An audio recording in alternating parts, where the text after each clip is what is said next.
To be a leader requires one thing and one thing only: followers. That's it. It has nothing to do with rank or title. It has to do with whether others are going to choose, that volunteer, raise their hands and volunteer to go in the direction that you set. We can force people to do things, we can whip them into shape or offer them all kinds of carrots and sticks to get them to do things, but at the end of the day, a true leader is the one where others raise their hand and say, I will follow you. The question is, why should anyone follow you? Now, the human animal is like a company.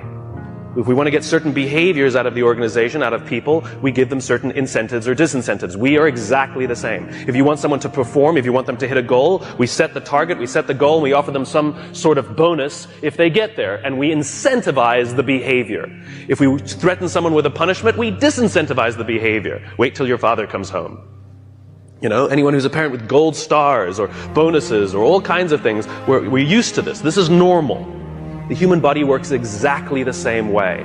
If you've ever had a feeling of love, trust, joy, fulfillment, status, pride, those are all chemically produced feelings. They're chemically produced incentives trying to get us, the human body's trying to get us to do certain things to get us to cooperate. Tangible matters.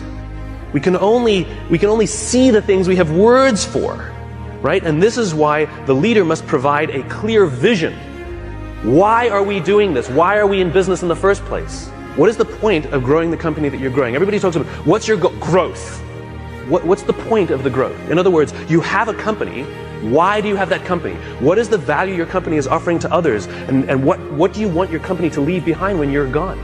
There has to be a purpose for why your company exists beyond the things you make, beyond the things you do, beyond the money you make. You had the purpose when you founded the company, otherwise you wouldn't have taken the crazy risk to start it with the overwhelming chance of failure. And people wouldn't have given you blood, sweat, and tears if they didn't believe in you, because you were the alpha, you had the vision, you had the strength, and they wanted your protection. And they joined you, and they gave you their blood, sweat, and tears because you gave them a sense of purpose and belonging and protection. You have to know why you do what you do, and this is what the leaders do. And the more they can put it into words, the clearer they can put it into the words, the more we can see it. Again, we can only see the things we have words for. And so when you can put these things into words, other people can see them. I have a dream! Martin Luther King put into words the vision, seeing, he had. The rest of us could see it too, and now could focus all of our attention, all of our efforts on getting it done. And every metric, and this is the purpose of metrics, every metric we use it's not about the metric. Metrics are supposed to measure progress. In other words, each metric is the tree getting a little bigger. Each metric is us getting a little closer to the gazelle. We get another little shot of dopamine. Each metric shows us that we're getting closer to the vision. It's not just about the numbers at the end of the year. How did we do? We're up. Good. Towards what? Towards what? We don't know what we're getting closer to. And it makes work unfulfilling. Don't know what we're working towards. Dopamine. We don't care if we let down the goal. Like if we have a goal that we have to achieve for work and we miss the goal, do we feel bad that we let the numbers down? No. We feel bad that we let somebody we love down. We feel bad that we let down our boss, we let down our parents, we let down our coach, we let down our drill instructor. We feel bad when we let down a human being. Accountability is never to a number. Accountability is to a person. And if there is no relationship with the person who's supposed to look after us and the person we're supposed to be working for, then we don't feel accountable. And this is where leadership becomes really, really important. You see, when we give selflessly to those in our tribe, offering them protection, because that's all anybody wants at work. They want to feel safe, comfortable, protected. Think about it as a parent. You know, back in those days, there were no countries, there were no corporations, there were no companies. They didn't exist. There's only one thing that pre-existed all of those things. The family. That's all we had. Each other. Think about it. What do we say to our children? You don't get to choose your children. Some of them are funny looking. Some of them not that smart. Okay? Those are the kids you got. Sorry. You get to pick your employees, but you don't get to pick your children, and yet it doesn't matter who your kids are, whether they're the best looking or not, whether they're the smartest or not, whether they're strongest or not. You give them undying love. And you don't point out their weaknesses if you're a good parent. You point out their strengths if you're a good parent. You encourage them to do the things that they're good at. And you hold them up, and sometimes you let them fail and learn for themselves, and sometimes you discipline them, and sometimes you prop them up, and sometimes you push them, and sometimes you let them go. And more than anything else, all we want for our children is to achieve more than we could have achieved. And we will do that by providing them support, a feeling of safety, a feeling of protection. Well, guess what? It ain't no different at work. Stop saying our company is like a family. It is a family. And you are the mother and you are the father. And the minute you hire someone, you must give them undying love, and you must work tirelessly to see that they can achieve more than you could ever have imagined yourself achieving. Those are the best leaders. That's what it means to be a servant leader. Any company, any CEO that says to me proudly, we put our customers first, I always say, then that means you put your employees at least second. We put people first. Human beings come first, not numbers. We sacrifice people to save the numbers, but we don't sacrifice the numbers to save the people. A little bit backwards. And yet when we are willing to sacrifice the numbers to save people, you watch what happens to the people. There's a guy by the name of Bob Chapman in St. Louis, Missouri, who runs a company called Barry Wehmiller. It's a $1.6 billion private company with 20% year-over-year growth for the past 20 years. Warren Buffett has 6%. What is Bob's secret? He is obsessed about people. He doesn't even talk about what his company does. It happens to be heavy manufacturing, large capital expenditure machinery. When Kimberly-Clark wants to buy a machine to make toilet paper, they make the machine. Huge, huge blue-collar, sort of good old-fashioned American manufacturing. When the financial crisis hit, Bob's company lost 30% of their revenues off the top. Boom, gone. They could not afford their labor pool at all. And so they sat down and they said, oh my God, do we have to have layoffs? And Bob refused. And so they implemented a furlough program where every employee from CEO to secretary had to take 4 weeks of unpaid time off. They didn't have to take it consecutively, and they could take it whenever they wanted. Those who could afford it more would trade with those who could afford it less. It was remarkable. And Bob told the company, it's better we should all suffer a little than any of us should have to suffer a lot. As human beings, we are biologically designed to cooperate, and we want to help each other. When you give someone the responsibility, when you put them in a position of power or authority for their responsibility, they rise up. Why? Because we all want to feel that our lives have value. We all want to feel that our lives and the work that we do is valuable to the tribe. We all want to know that our company needs us. But we don't make people feel needed, and we don't make their work feel necessary because we take all the responsibility and we don't let them have it. And when people feel fulfilled, when we make them feel necessary and they feel proud because something got done, because they were a part of it, they will give more and more and more and more. People in the Marine Corps are willing to give their lives for people they barely know because they've learned to trust each other. When you show up at Paris Island or in San Diego for the first day of boot camp and you're standing there in the yellow footprints, the drill instructor will yell in your face this far away from you, and the first words they hear, the words I, me, my, are no longer in your vocabulary. They will be replaced with we, together, and us. They are taught that success does not come by yourself. It only comes in a group.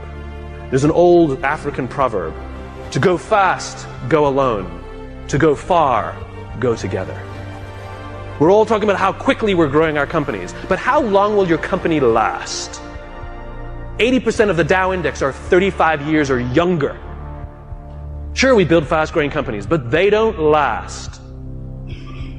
I watched it. I went to the Crucible and watched these Marines. The Crucible is their final test before they become Marines. They're out for 56 hours. They get 3 meals, a total of 8 hours sleep the entire time. They're exhausted, they're tired, they're dirty, they're working hard. And you watch a fire squad of 4 guys making their way under barbed wire and shots fired and all of this mayhem and dirt and sand, and it's crazy. And they're dragging themselves across the dirt. And one of the guys is tired and starts falling back, but they have to achieve the mission. They've got to get to the other side. But what do? They stop, they go back, they grab his webbing, and they pull. They slowed themselves down because they'd rather slow down with all 4 than go fast with 3. To go fast, go alone. To go far, go together. Next time somebody says, what are your goals? Stop saying to increase top-line revenues by $1 million or $10 million or whatever you want to do next year. And start saying, we're building a company that's going to last 100 years. Watch the changes that happen inside the company. Devote yourself not to firing people, but to give them an opportunity to contribute. And if they fail, help them up. And if they fail, help them up. And if they fail, help them up. And if you really think they're incompetent and you really don't believe they fit your culture, why did you hire them? Because of their resumes? Or because they belong? We should treat hiring like adopting a child. We don't adopt children by saying, well, I'd like a blonde-haired, blue-eyed kid, yay high, and I want to make sure that they've done well in preschool before I take them. Well, that's how we hire people. I'm looking for somebody with experience in our industry, with at least 5 years, with this kind of, oh, you meet it, we'll take you. No, that's not what we do. When we adopt a child, we're going to give them the keys to our house and let them run around by themselves, maybe even give them responsibility over our other children. It's a slow decision. We want to get to know the kid. We want to spend a little time with the kid. See if they would fit in our family, if our other kids would get along with them. Hiring is exactly the same. You cannot judge the quality of a company by the good times. We cannot judge the quality of a crew when the seas are calm. We judge the quality of a crew when the seas are rough. And numbers will never come to your aid. Ever. People will. If things are going great and everything's growing and you feel that everyone's disposable, guess what? They think the same about you. It's reciprocal. It's always balanced. Time and energy. Roam the halls. Implement policies where if you have something to say somebody, not just the exchange of information, if you want to pay someone a compliment, if you want to ask somebody a question about their work, not about some fact like what time's the meeting, you do not send emails. You stand up, you walk the 35 feet, and you walk into their office and say, hey, quick question for you. That thing that you did for the client, can you just tell me a little more about it because I have a client meeting? I promise you the relationships that will form simply because people are giving time and energy. It's too quick to send an email. It's too easy. If I come over to your house for dinner and a day later I send you this beautiful email how grateful I am for the dinner that you made for me, or if I sent you a handwritten note with the exact same words, which one makes you feel better? The handwritten note. It's not the words. It's not the intention. It's the time and energy we take. And if you think you're too busy to give time and energy to your people, then they're too busy to give time and energy to you. It is a balanced equation.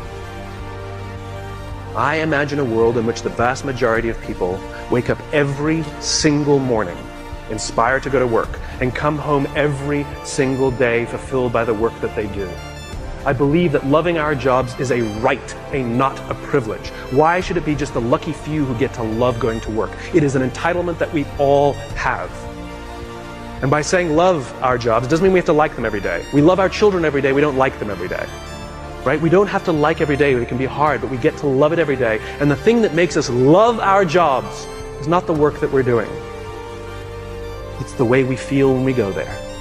We feel safe, we feel protected, we feel that someone wants us to achieve more and is giving us the opportunity to prove to themselves and to ourselves that we can. This is the world that I imagine.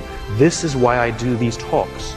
Because I'm just a cog in the wheel, a cog in the machine. I'm just a small piece of the jigsaw puzzle. I come to speak to the nice people like yourselves because you're the ones who are running companies. You're the ones who are in control of the cultures that you're building. You're the ones who determine who you hire and who you don't. Are you hiring based on skills? You're hiring based on culture. I come and share these ideas with you with the hope that some of you will try some of these things, and over the course of time, you will watch your own cultures improve and the people love coming to work. Oh, and by the way, it's good for innovation, it's good for progress, and it's good for profit. Aside. So I thank you very much.